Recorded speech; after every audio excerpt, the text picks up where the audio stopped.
Hey all, Ron here from Military Images Magazine with a new episode of Life on the Civil War Research Trail.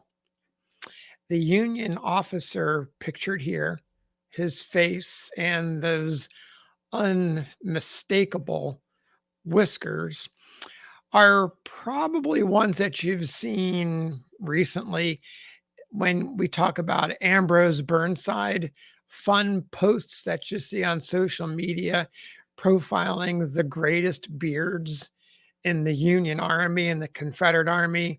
His face usually crops up. But behind those whiskers is a talented journalist and author and artist who went by the pen name Porte Crayon. His real name is David Hunter Strother, and he was also a talented Union officer, rose to the rank of lieutenant colonel, did a lot of staff work, including Major General George B. McClellan. So happens that Strather was in the Shenandoah Valley in March of 1862. And the day after the Battle of Kernstown, known as the First Battle of Kernstown, a battle that went down in history at the onset of Stonewall Jackson's brilliant Shenandoah Valley Campaign of 1862, started out with a loss, a defeat, rare for Jackson. And in contrast to the rest of the campaign, hard to believe that he started out with a loss, but he did. Now, I mentioned that Strather was in the vicinity of the battlefield in the Shenandoah Valley. So happens he was quite close. And on the day after the battle, March 24th of 1862, he happened to be near Kernstown and stopped by to see the battlefield. He left behind a diary entry that offers a vivid account, a grim account of what the battlefield looked like. And no matter what you know about Kernstown, certainly you have seen battlefield photographs of the dead men and dead horses, the debris of battlefield. In some ways, it didn't really matter where you were.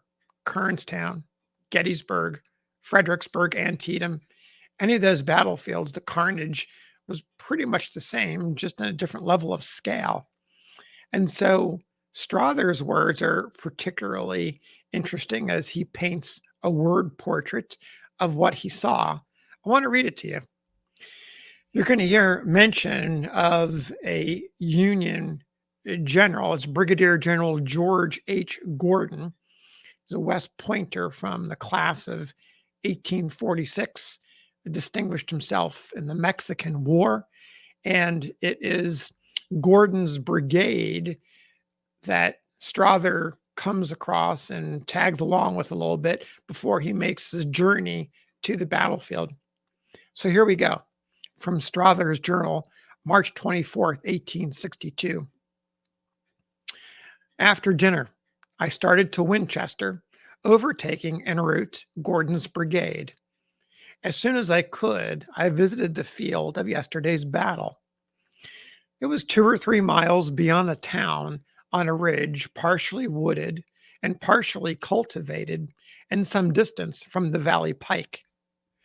The fences were torn down and the ground marked with artillery wheels where the Federal troops had first taken position. A dead horse or two were visible, and the body of a soldier with the top of his head blown off lay protected by a rail pen. Crossing a field and a wood, I came upon an open ridge where marks of artillery wheels and another body of a United States soldier lay. Near here, a picket guard lay by a fire, and beside them, upon a rail trestle, lay 15 dead Federalists.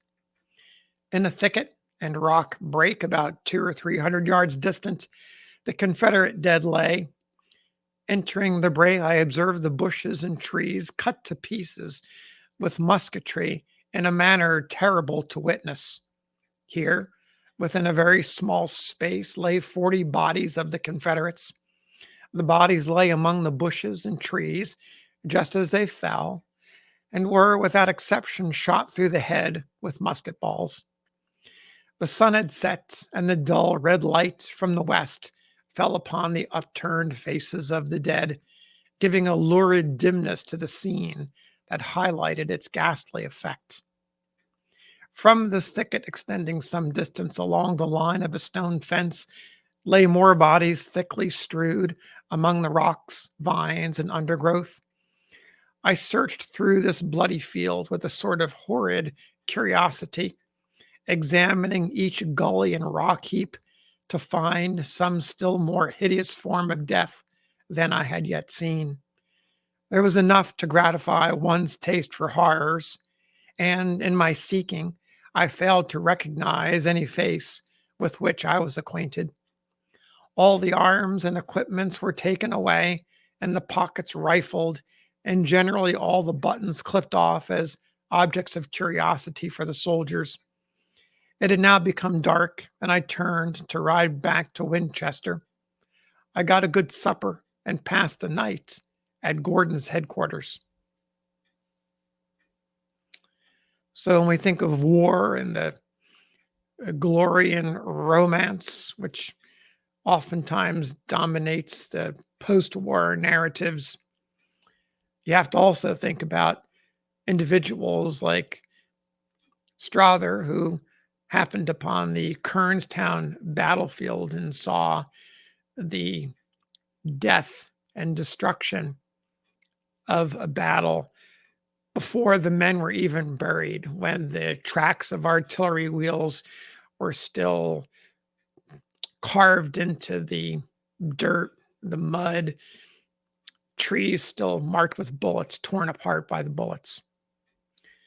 It's about as vivid as it gets. And so here you go. That's today's story. Thanks for listening. We'll see you on the next episode of Life on the Civil War Research Trail.